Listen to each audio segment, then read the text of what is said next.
Hey, Tabernacle family. I was asked to do a very quick Sunday school lesson, so we'll go ahead and get started.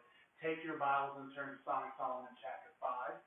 Song of Solomon chapter 5. While you're turning there, sometimes some Christians hear the title Song of Solomon come up as a text, and they kind of question, like, okay, what type of lesson are we going to get? What type of message are we going to hear? Is it going to be something that's dealing with marriage or something?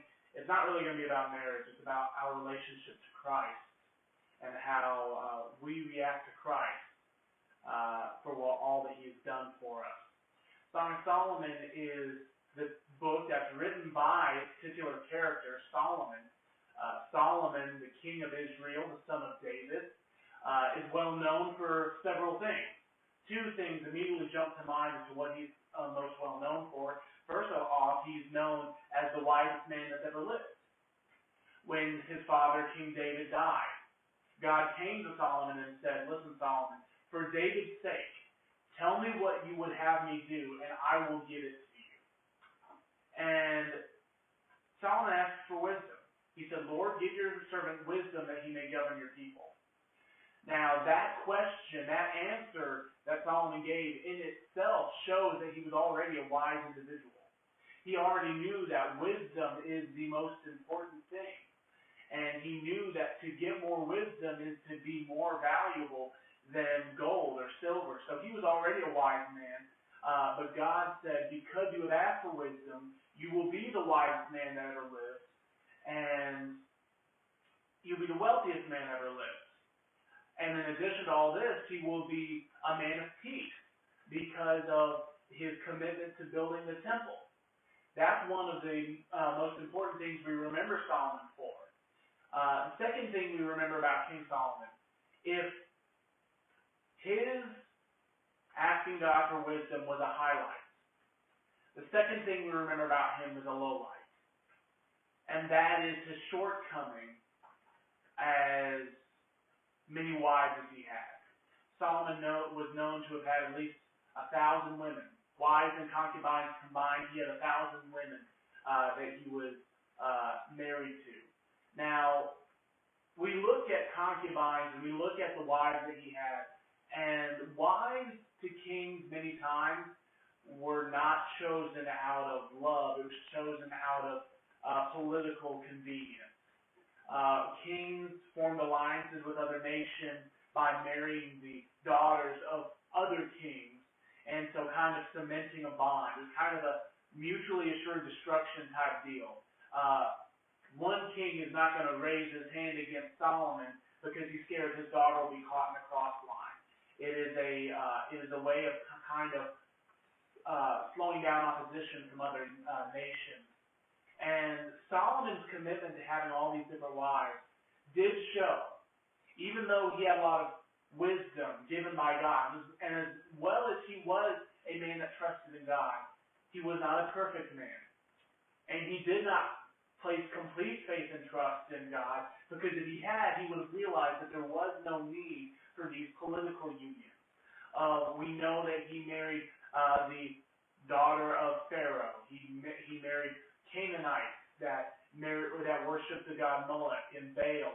And the whole reason why God did not want the kings of Israel to marry multiple wives is because, especially if they married wives of other nations, then those women would draw the king's heart away from God. And God knows what he's talking about, because that's what really happened. Those women began to come to Solomon and pull him away from God. See, when you want to make all of these political marriages, then guess what? You become a slave to those political marriages. You have to make everybody happy. And his wives would come to him and say, "Solomon, it is not fair for you to ask me to leave my life in Canaan, in Egypt, and all these other places, to come to Jerusalem, become your wife, and you have a place you get to worship your God Jehovah, but I have no place to worship my God Ra, or my God Moloch, or my God Baal. I don't have some place to worship thee. It's only fair, Solomon, that since you took me out of my life where I couldn't or I could worship them before, and now I can't worship them. It's only fair that you create an apparatus for me to worship my gods with. And he became a slave to that political union, trying to make everybody happy. And so now he's being pulled one way from another, away from the God that gave him such wisdom. That is one of the lowlights of his life. Now, despite all of these wives, though, one specific wife kind of comes to the forefront. This wife was the wife of, was the mother of Rehoboam. Rehoboam was proved to be Solomon's heir. When you look at in 2 Kings, when Solomon dies and Rehoboam comes to the throne, it describes his mother as being an Ammonite, which is a type of Shulamite individual. And Song of Solomon is written as a love letter to a Shulamite wife. So we can assume, and again, if we do the math as to, well, Solomon was so old when Rehoboam was born, and Rehoboam was so old when he became king, by doing the math, you can pretty accurately guess that the wife of Song of Solomon is the wife that, his first wife, the wife of his youth. Proverbs has plenty of times Solomon talking about the wife of thy youth. It's talking about that wife that from a child you dreamed about, that wife that for years you prayed about and prepared for. This is that woman. While many of the other wives that Solomon had were wives of political convenience, this was not a marriage of political convenience. Song of Solomon is a love letter between Solomon and the Shulamite woman. And from what we gather from Song of Solomon, we can presume that this Shulamite woman wasn't out of the nobility. The way she's described in Song of Solomon, she's described as being black and being flawed. That's not typically something you hear from someone of the nobility.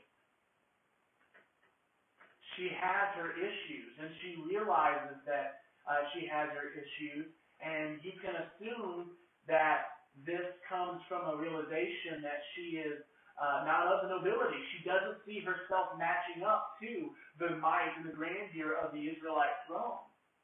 But despite all of that, Solomon loves her, and he marries her, and she becomes his wife, the wife of love, the wife that wasn't out of political convenience, but the wife that was focused on love.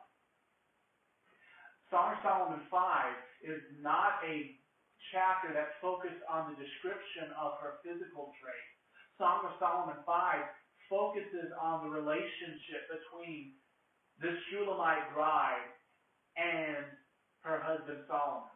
Look at what Song of Solomon 5:1 says. I am coming to my garden, my sister, my spouse. I have gathered my myrrh with my spice. I have eaten my honeycomb with my honey. I have drunk my wine with my milk. Eat, O friends, drink, yea, drink abundantly, O beloved. So, what you see here is really interesting. The Bible says he came into his garden. That garden is the garden of the palace. It is close to the palace, within walking distance of the palace. It is the king's personal garden. Solomon has built a house for his bride, this wife of his youth, this bride that he loves. He has built this house in his garden, and he was under no obligation to do so. It was out of his love that he gave her this. It was out of love that he provided this for her. Someone who's been plucked from obscurity, that didn't have any wealth of her own status. She didn't grow up in the nobility. But he married her and then created a house for her, and he wanted her nearby. He didn't want to go long stretches of time without her. He wanted her close by his side. And so he builds this house in a garden, and he places her in that house.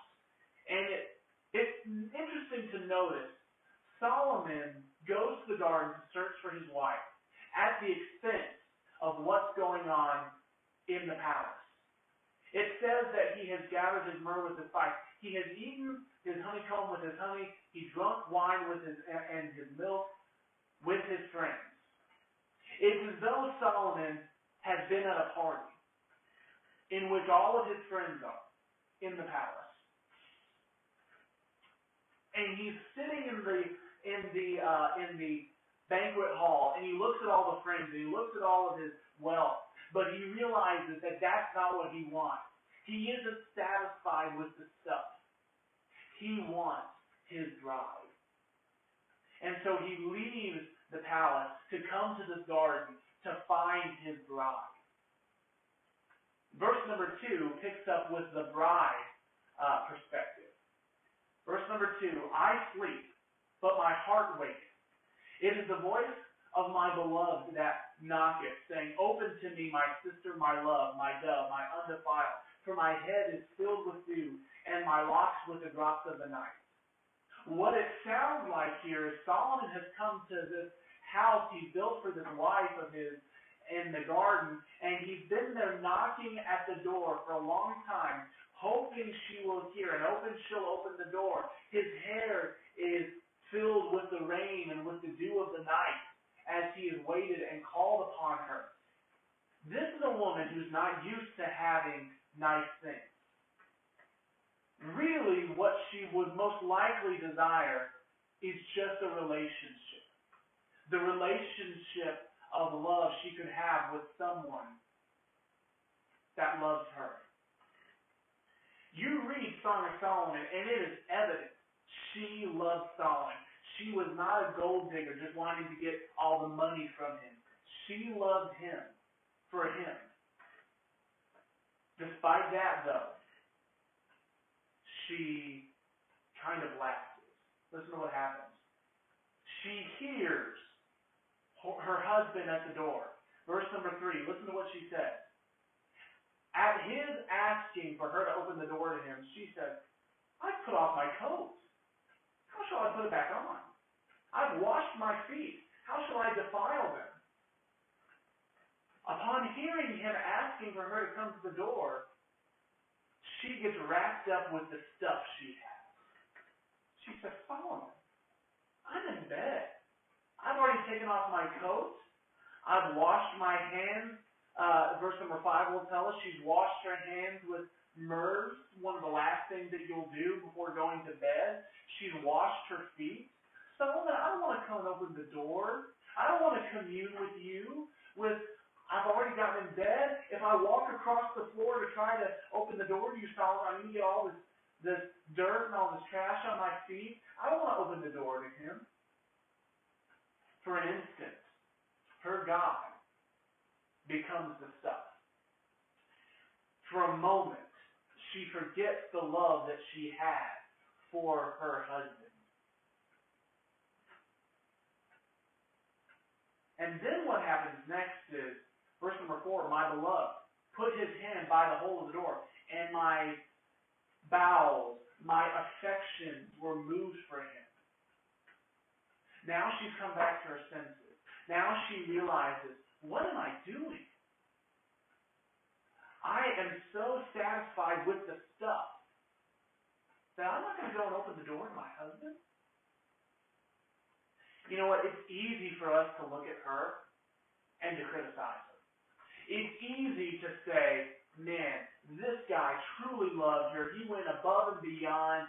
He was so loving. He wanted her so much. He built her a house in his garden right outside his front door. He wanted her to be near him. He didn't just want to, keep her silent. He wanted to have a relationship with her. He wanted to commune with her. And now she's so wrapped up with the stuff that she won't even open the door to him. He has sacrificed so much for her, and she is unwilling to open the door to him. How despicable. Before you get on her case, I'm going to ask you, does this not sound familiar? Because I can tell you it sounds familiar to me. How does it sound familiar? It sounds familiar because me as a believer, I am part of the bride of Christ. And as part of the bride of Christ, you know what Jesus did? He paid a great price for Mary.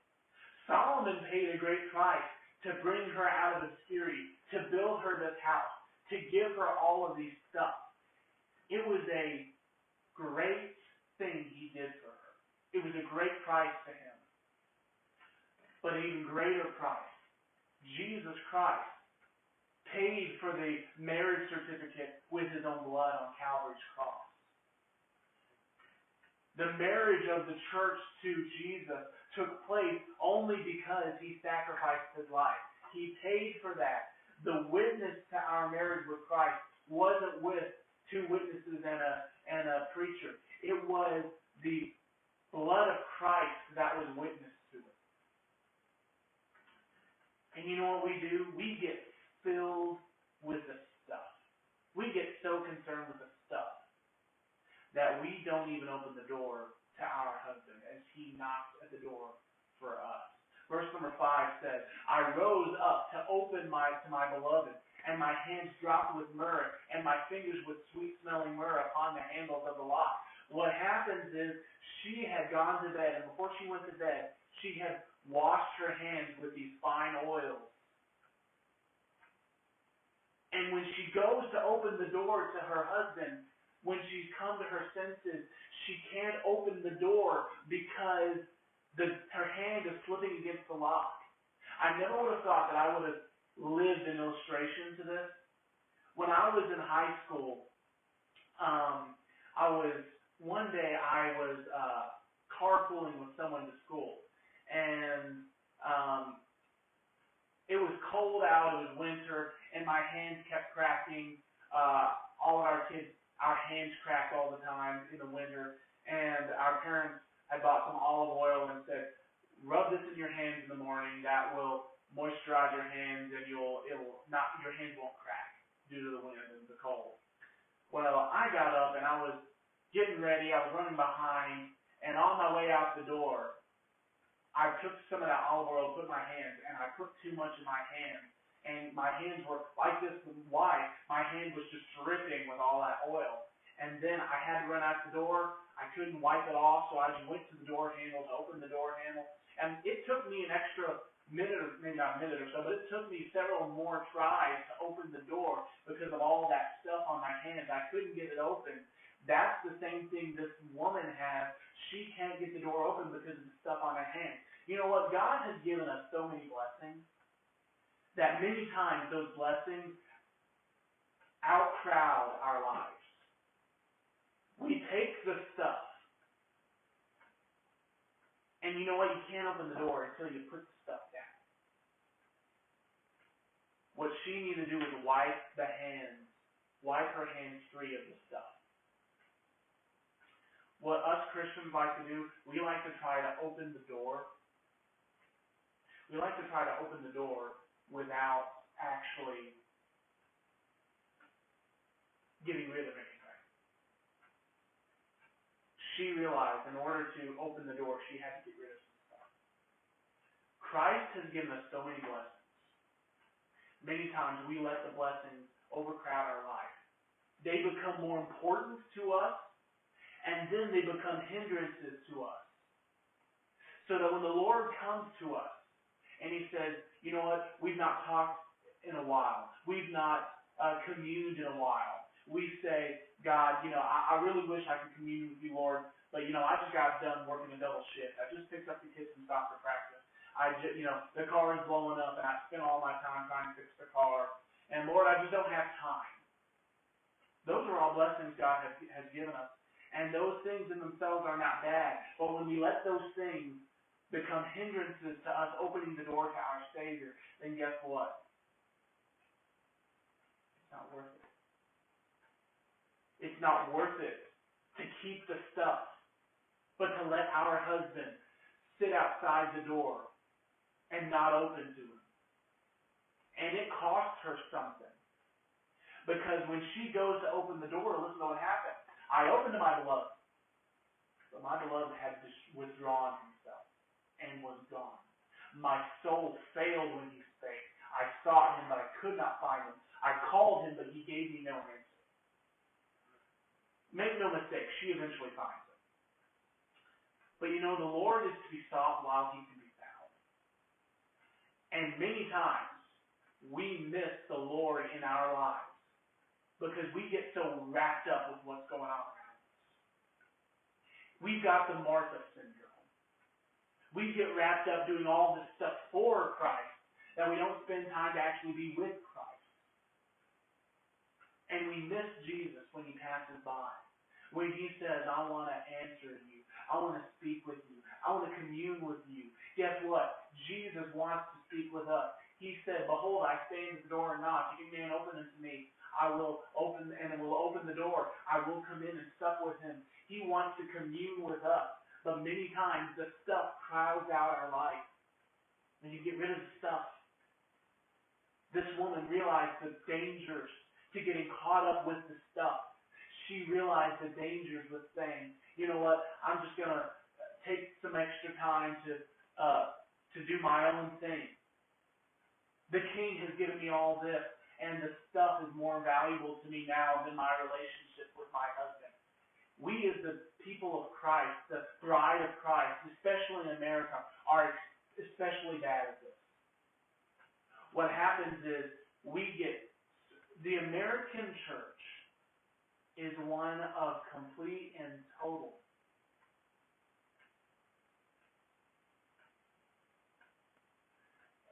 what we do is we don't listen to Christ because the stuff has become more important in our lives.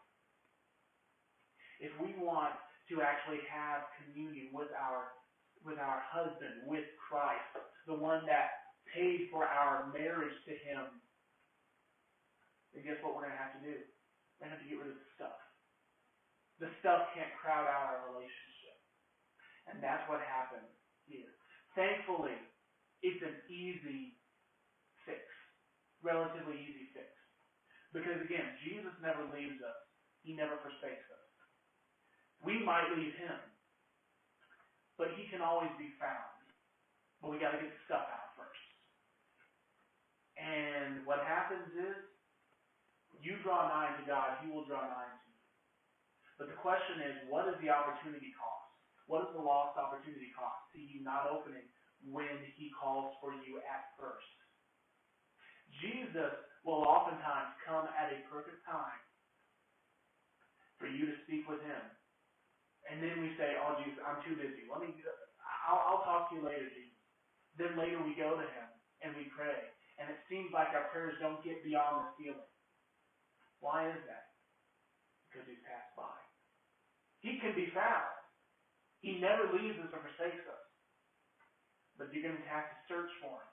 Listen to what she had to do. After she opened to her beloved, verse 6, I opened to my beloved, but my beloved had withdrawn himself and was gone. My soul failed when he spake. I sought him, but I could not find him. I called him, but he gave me no answer. The watchmen that went about the city found me. They smote me. They wounded me. The keepers of the wall took my veil from me. I charge thee, O daughters of Jerusalem, if ye find my beloved, that ye tell him that I am sick of love. I am lovesick for him. I miss him. I want to speak to him. Listen, she eventually found her husband. But while she's searching for him, guess what? There's some bad things that happened to her. She was abused. Sometimes the world abuses us, and it would have been so much greater if we had had our husband with us to defend us. Again, Jesus never leaves us or forsakes us. But in the spiritual battle, it would have been a whole lot better if we had just taken out those few minutes to say, Lord, there's going to come a battle, and I'm going to need your help with it. Give me wisdom. Give me strength. But then sometimes the bad times come, and we haven't asked him. Because Jesus walked by. He came and knocked. But when you didn't open to him, he walked away. When I didn't open to him, he walked away. And we've got to find him. We've got to search for him. Don't let the stuff crowd out your life.